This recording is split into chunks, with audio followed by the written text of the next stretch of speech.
Hello everyone, and welcome to the Peddling Prince's Podium. I'm your host, John Rodelli. When I was a little boy, one of my favorite toys in the whole world was my cassette tape recorder. And I used to do something a little unusual with it. Now, even when I was a little boy, I always wanted, whenever I watched a television program, if I liked it, I wanted to be able to watch it again, whenever I wanted. But this was in 1977. Although there were such things as VCRs, very few people had them. We didn't get our first until the early 1980s. But even back then, instinctively, I wanted something that a VCR does, and that is recording a television program. Well, since I couldn't record the program itself, I'd take my cassette tape recorder, put the microphone up to the speaker of the TV, and I'd record the sound from the television program. Then, later, if I wanted to watch the program again, I'd just play the tape back and imagine the show in my head. Now, over time, as I kept doing this, I started to want to create my own television programs. Now, I didn't have a camera at the time, but I would do recordings where I'd get me and sometimes my friends to act out parts in plays that I would write, or act out parts in my favorite shows, recreate them with my own performance and so on. And as time went on, I kept getting more and more sophisticated. I'd put in sound effects and music, at first just by having sound effects and music playing nearby, and later on, I'd actually got my hands on inexpensive DJ mixer boards and a couple of cassette decks, and I'd mix sounds together. By the time I got to high school, I had a reasonably, considering my budget, sophisticated setup with a CD player and a couple of cassette decks hooked through a DJ mixer board, which output to a very high-quality cassette deck that I had at the time with Dolby B and C noise reduction, Dolby HX Pro, bias fine-tuning, all the bells and whistles. And I produced some pretty darn good recordings back then. But throughout the whole thing, every time I'd produce a recording of a story, I'd be picturing it in my head when I play it as a movie. I've always wanted to make movies. Now, fortunately, I had a friend that used to live across the street from me whose parents actually had a camcorder, so I did get a chance to make a few movies here and there with him.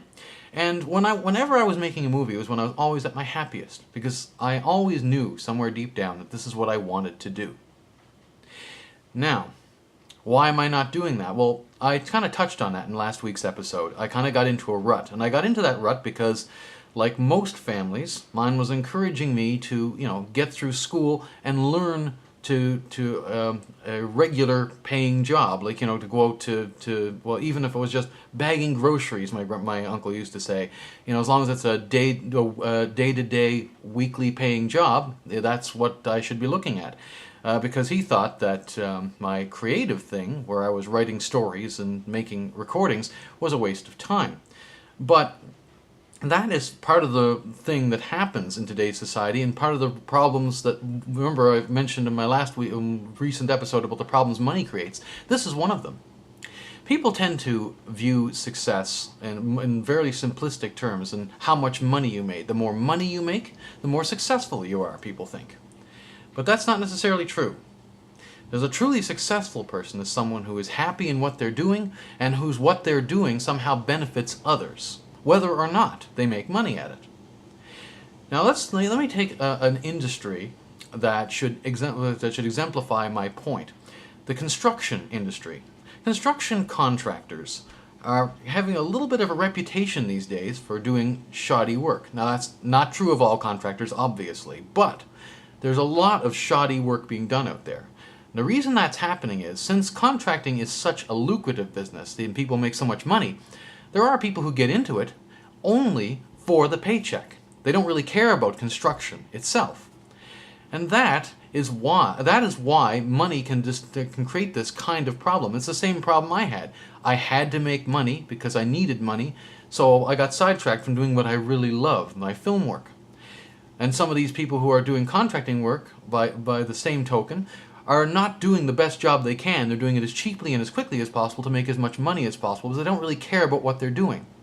Now, some of these contractors may make a lot of money, and by the definition of money equals success, that would make them successes. But I don't see them as successful, because these are people who essentially end up ruining people's lives when they basically either damage or destroy their homes, or build them a shoddy home and leave these people with a crap ton of problems that now they got to pay for.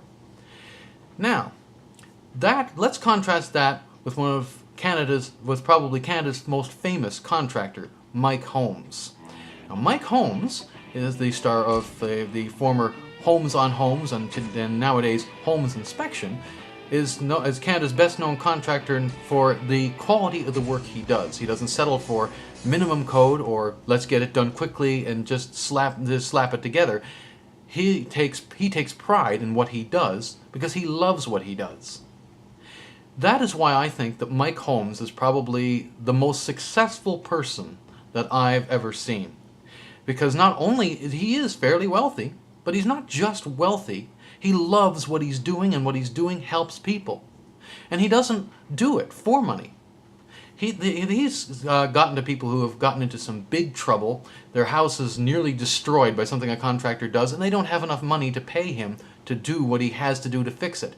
And Mike is famous for putting his own money into such projects to help people. And again, that's because he loves what he's doing. When he was 6 years old, he helped his father rewire his whole house. Well, of course, he was 6 years old. Was he being paid as a contractor? Of course not. He was a 6-year-old boy. So why did he do all that work?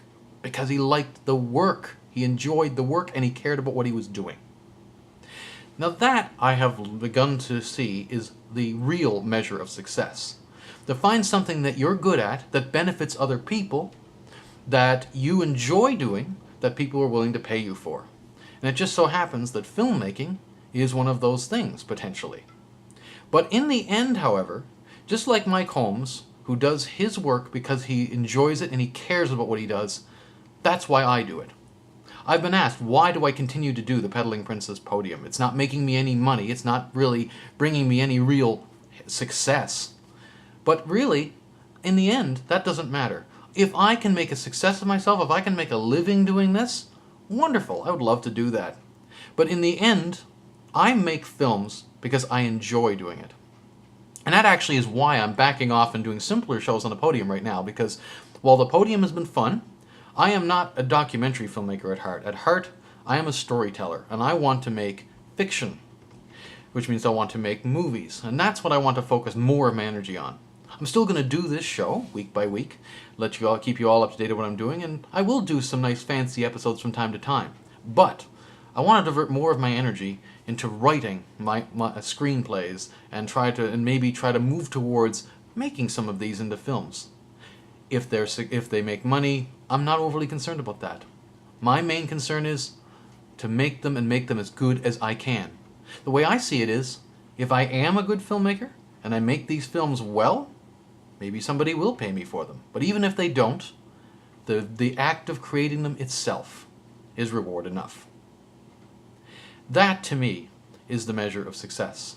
If you're doing something that makes yourself happy and it helps other people, or at least makes other people smile, makes other people happy, or entertains people, you're doing the right thing.